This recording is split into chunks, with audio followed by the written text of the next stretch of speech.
Olá, boa noite, baianas e baianos. Agora 7 horas e 14 minutos. O Aratu Notícias continua a série de sabatinas com os candidatos à Prefeitura de Salvador. É uma oportunidade de os eleitores conhecerem as propostas dos concorrentes e, sobretudo, entenderem como cada um pretende colocar em prática essas promessas de campanha. Para isso, analisamos detalhadamente os principais pontos dos planos de governo de cada chapa. Acreditamos que um cidadão bem informado tem mais ferramentas para um voto consciente e qualificado. As ordens das entrevistas foram definidas por sorteio em encontro com os representantes.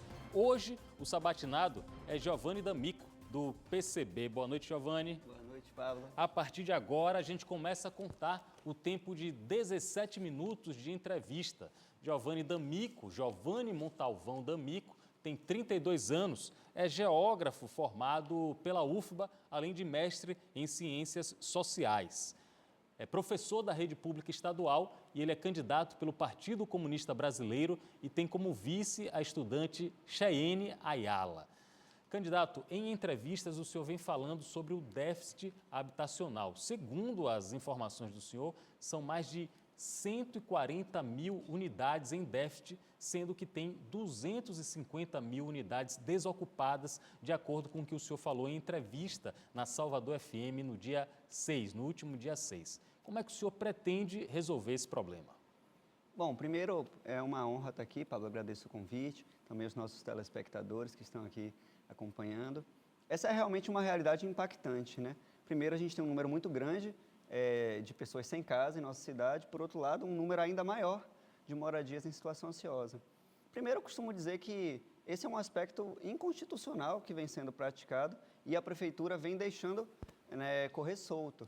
A gente tem previsto na Constituição de 88, no Estatuto das Cidades, a função social da propriedade. O que ela diz? Que a propriedade ela pode ser para um aluguel, ela pode ser para uma empresa, pode ser para moradia.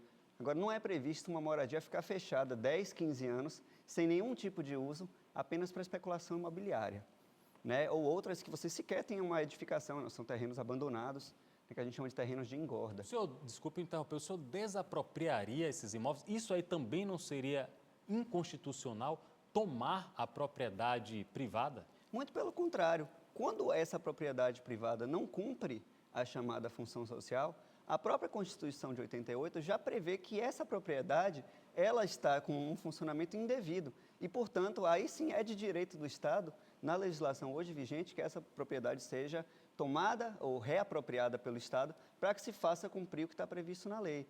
Então, claro, esse não é o caso de todas as propriedades, mas a gente tem certamente um número importante nesse sentido e a gente tem também uma lacuna muito grande de uma política pública de construção de moradia, que é um aspecto que a gente tem dado muita ênfase na nossa campanha e que a gente gostaria de sanar com a construção de uma empresa municipal de construção civil, orientada principalmente para tentar zerar esse déficit. Seria a solução colocar uma empresa pública, uma empresa da prefeitura para construir.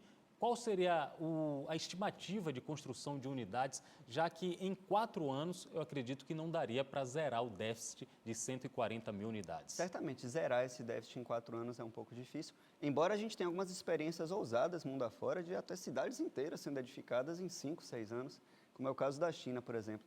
Mas a gente sabe que aqui é uma política que a gente vai estar iniciando, mas buscando estímulos, né, como o BNDES, como estímulos do próprio PAC, né, o novo PAC que está em andamento, e também com recursos próprios, que a Prefeitura tem uma quantidade também considerável que pode ser aplicada. A gente pretende, no primeiro ciclo de Prefeitura, que 40 mil unidades desse déficit possam ser já entregadas a partir dessa construção pautada e tocada pela Prefeitura. Candidato Giovanni D'Amico, a gente está conversando aqui na Sabatina e a concessão ao serviço Integra, o transporte público municipal, a concessão vai até 2035.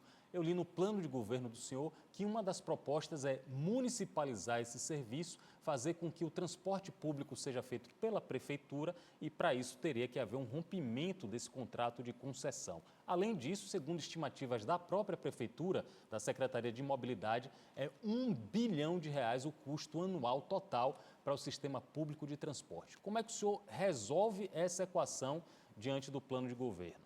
É isso, Pablo. Tem aparentemente uma grande contradição, né? Em você chegar e dizer assim, olha, a gente tem um contrato, a gente vai romper com esse contrato. Mas, na verdade, quem está rompendo sistematicamente com esse contrato são as empresas concessionadas ao não cumprirem o que está previsto no contrato. Quando a gente olha para a renovação de frota, a frota não é renovada dentro do que está previsto no contrato. Quando a gente olha pontualidade das linhas, quando a gente olha os aspectos relacionados à legislação trabalhista, também não são respeitados, acordos coletivos. Então, são vários aspectos que estão previstos em contrato que não são respeitados. Então, na verdade, a ruptura unilateral, se a gente for examinar bem, é por parte dos concessionados e não por parte da prefeitura. Agora, falta do poder público, muitas vezes, a capacidade e a vontade política de fazer valer aquilo que está previsto. Fica parecendo, até já ouvi muitas vezes esse trocadilho, e para nós parece que é verdade, que a Salvador integra, parece que Salvador entrega, na verdade, ela entrega o que seria uma responsabilidade sua nas mãos de empresas privadas e transfere, ano após ano, uma quantidade muito grande de recursos. Eu venho insistindo que só no ano passado foram 300 milhões de reais que foram transferidos diretamente via subsídio, né, ou multas perdoadas. Eu não conheço uma pessoa que teve IPTU perdoado em Salvador, mas as empresas de ônibus tiveram 120 milhões de perdão de multas. Então, é essa a realidade que a gente pretende mudar. Um transporte tão imprescindível como é o transporte rodoviário na nossa atual dinâmica, ele precisa estar sob responsabilidade da gestão municipal.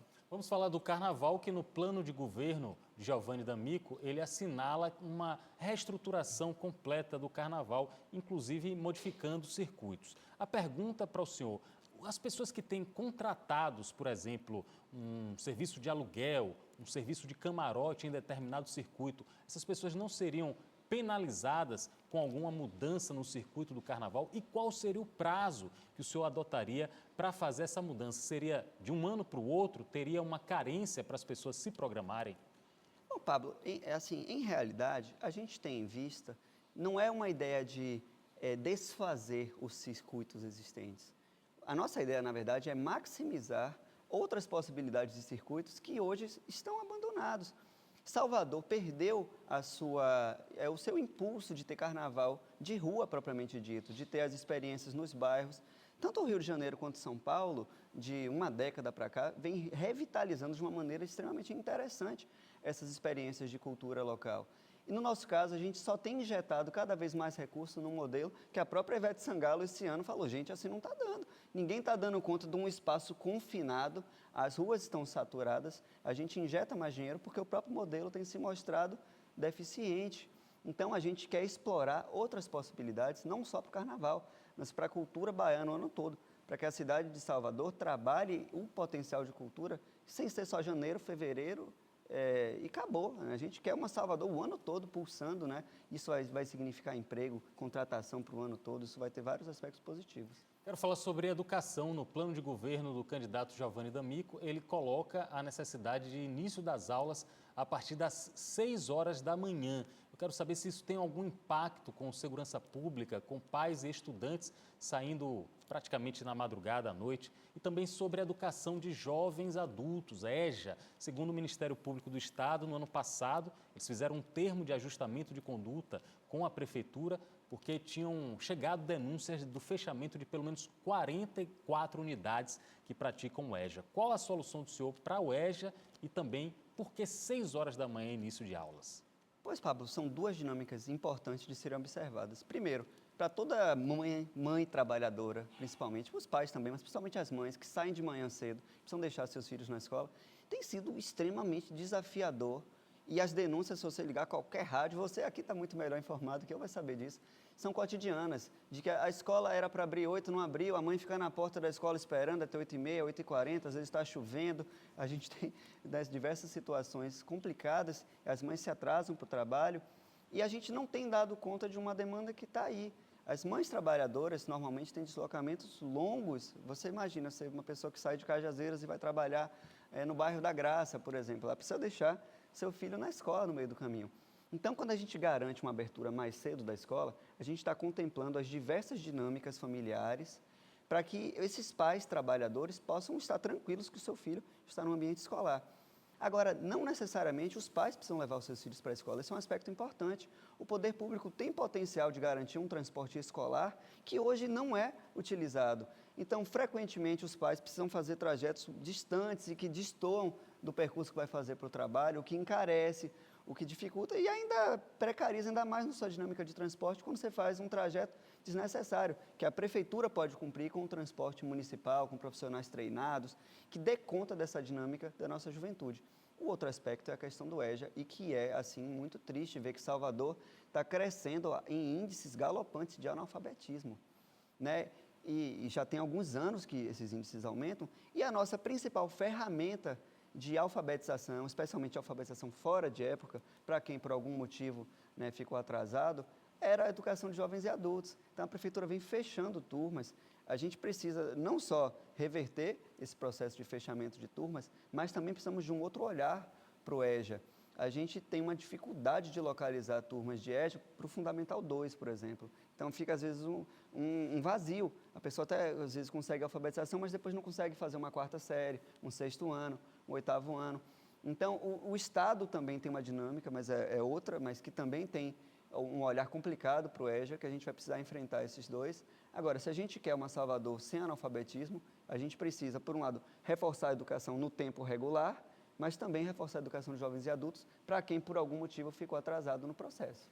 Candidato, o senhor é professor e geógrafo. Eu queria saber a opinião do senhor a respeito de uma recente onda de rebatismo de logradouros públicos, por exemplo, escolas, ruas, praças, que seriam associados a figuras históricas que estão em não sintonia com o politicamente correto atual. Para muitos especialistas, isso é positivo, isso é saudável. Para outros, é necessário, seria suficiente e necessário que contextualizasse algum monumento, alguma rua, dizendo quem é aquela pessoa, mas não mudando o nome. Qual a opinião do senhor a respeito disso? Pablo, eu acho que a gente tem normalmente aí 2 cenários que eu vejo aparecer. Às vezes a gente tem algumas, sejam expressões ou adjetivos que no passado tinham uma outra conotação, que ao olhar de hoje às vezes acaba deturpando um pouco. Eu já vi situações como essa, né? Ladeira da preguiça, outras ladeiras que às vezes levam um adjetivo que às vezes as pessoas lembram que era isso mesmo e às vezes podem ser alvo de algum olhar desse. Eu acho que é importante e a história normalmente consegue fazer isso bem, você conseguir olhar para o passado, mas sabendo a diferença do seu olhar do presente, para a gente não cair em nenhum equívoco. Agora, também existem figuras que às vezes são batizadas, que dão nome a ruas, e que quando você vai ver a história daquela pessoa perante a sociedade baiana, foram figuras frequentemente que traficavam escravos, que foram figuras que participaram de processos contrários a boa parte da população, que participaram de violências históricas. Então, tem casos e casos, né? Eu acho que nesse caso, o senhor é a favor de mudar o nome, por exemplo? Nesse caso, eu acho que sim. Eu acho que aí são aqueles casos que é importante a gente trazer uma memória viva da nossa população, repensando essa história ao olhar de quem sofreu violências históricas. Agora, também tem casos que é questão de a gente contextualizar, de a gente ter museus, de a gente ter praças, porque tem pessoas que apenas são desconhecidas mesmo, né? Então, são cenários e cenários. Agora, eu não sou daqueles que pensa que você deve estar homenageando figuras que o papel histórico dela foi de gerar misérias e situações que até hoje a gente tem que enfrentar os danos, né, causados para a nossa população, especialmente para a população negra e indígena do nosso país. Sobre saúde, eu li no plano de governo do senhor que uma das propostas é encerrar o contrato com as organizações sociais, as OS, que dominam, que fazem a gestão das principais unidades de saúde e de assistência social aqui da capital. Fiz uma pesquisa, uma avaliação, são mais de 50 OS só voltada para a saúde, 5 para assistência social e 1 para a educação. O senhor não teme que, rompendo isso, vai criar, se for de vez, vai criar uma solução de continuidade nos atendimentos para a população de Salvador? A preocupação sua está corretíssima. Nossa ideia não é fazer nenhum tipo de ruptura sem o processo, né? Sem o andamento. A nossa ideia é que essa ruptura venha, primeiro, como um fruto de uma melhoria que a gente espera, porque temos visto contratos que encarecem o serviço e que têm precarizado muito o serviço de saúde. As denúncias são frequentes, de que o salário que era para cair no dia 5, cai no dia 13, de que os trabalhadores passam semanas sem vale transporte, os contratos frequentemente precários, ou via a chamada pejotização, que a gente chama que são via pessoa jurídica, né, ou via terceirização. Isso dificulta muito você ter um plano municipal de saúde, que você não sabe quem é um profissional que começa o ano e quem termina o ano. Como é que a gente vai se preparar para 4 anos, para 8 anos, botar estratégias, metas, o que a gente quer alcançar para que Salvador não volte a ser uma cidade cheia de tuberculose, de hanseníase, de doenças que a gente já tinha extirpado e que estão voltando. Então, é nesse sentido que a gente vem pensando, agora precisa de um processo de transição, né, para que a gente consiga uma gestão municipal eficiente, uma gestão municipal com abertura de participação da população, que é o público-alvo que utiliza e que tem que participar também com mecanismos de gestão, para dizer o que está precisando melhorar, o que está com problema. O setor também dos trabalhadores de saúde também precisa estar nesses órgãos de controle de gestão, que é um outro ponto importante que a gente quer colocar em prática. Segundo reportagem, estou lendo aqui, segundo reportagem do Aratuon em 2022, na época o senhor era candidato, em 2017 o senhor foi autuado em flagrante por uma agressão, vou ler aqui, por jogar cerveja em policiais durante uma operação na Barra. Entre as atribuições do prefeito está comandar a Guarda Municipal. O senhor se arrepende dessa atitude que o senhor tomou?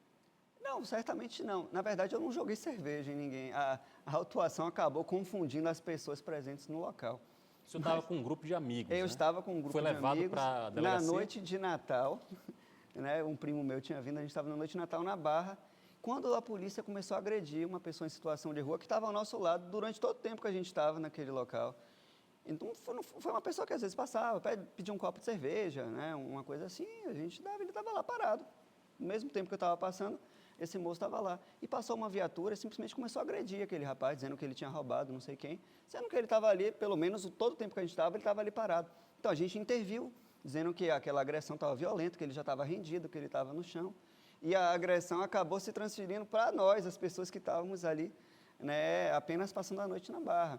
Então, assim, no final das contas, acabou tudo sendo resolvido, mas eu acho que esse é um dever de todo cidadão. Quando você presencia uma situação de injustiça, se posicionar perante aquilo, especialmente quando você está numa sociedade que nem a nossa, que uma pessoa branca, ela às vezes fala e é ouvida, mas a pessoa negra às vezes está sendo violentada em praça pública, né? Está apanhando, já está ensanguentada e continua uma situação de violência. Nesses casos, eu acho que a gente tem mesmo que criar coragem, se posicionar, porque a nossa sociedade não aguenta mais, né, esse tipo de coisa. Temos ainda 32 segundos. Eu gostaria de saber a opinião do senhor sobre ensino de capoeira e a lei Moa do Catendê. Bom, inclusive, eu gostaria de começar dizendo, a gente precisa olhar para a capoeira a partir da perspectiva de ensino tradicional, porque a gente acabou fazendo uma legislação que muitas vezes impede que mestres que treinaram a vida toda, que aprenderam pelos meios tradicionais, mas não fizeram uma formação universitária, acessem. No nosso plano, a gente pretende que seja parte da educação, vários elementos da cultura popular baiana, dentre elas a capoeira. Obrigado, candidato. Amanhã a gente conversa com a candidata Eslane Paixão. Desculpe, amanhã é o candidato do PSOL, Kleber Rosa, aqui na Sabatina do Aratu Notícias.